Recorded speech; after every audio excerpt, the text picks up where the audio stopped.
tougher. This one is the one that, you know, there's always that one test that you hope you don't get on your competency, or you hope you don't get on lab practical. This is the one you don't want, because it's a little tougher. You're basically measuring how far the shoulders will rotate over the hips.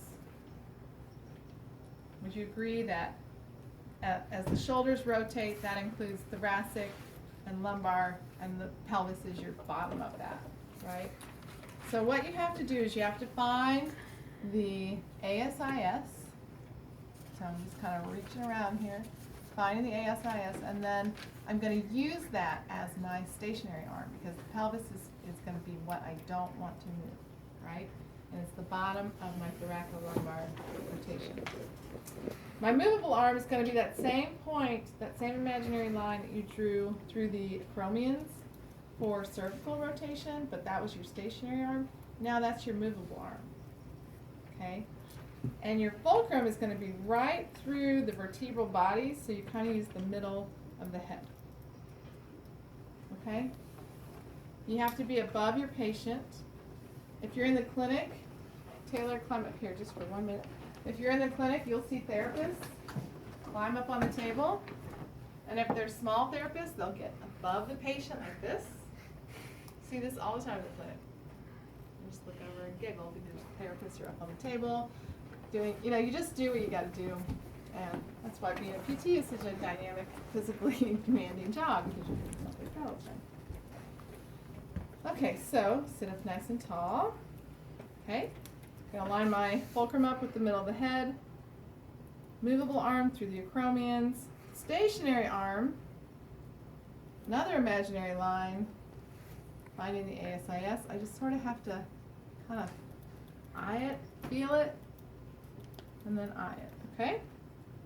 Here's what it looks like about there. This one's going through the acromions.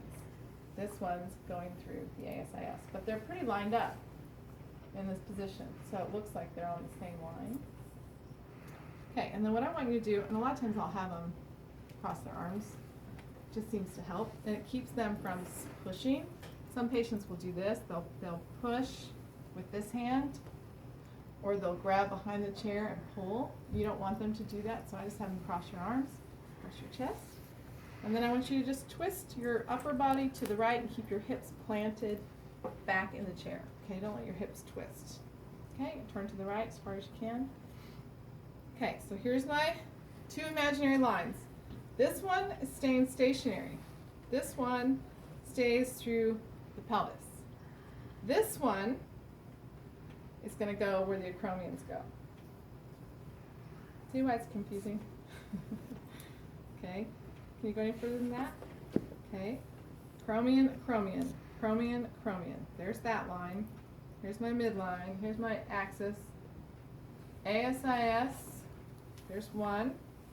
Two other ASIS. Okay, there's that line. Okay, so relax. Here's what my goniometry looks like. Okay, this was my, we were like this. This was my pelvis. This was my acromions. Okay, so we started at 0 and she went 40 degrees. Save the last test, almost last test for you when you're completely tired. And you're not going to remember any of that, but it's on video. Okay.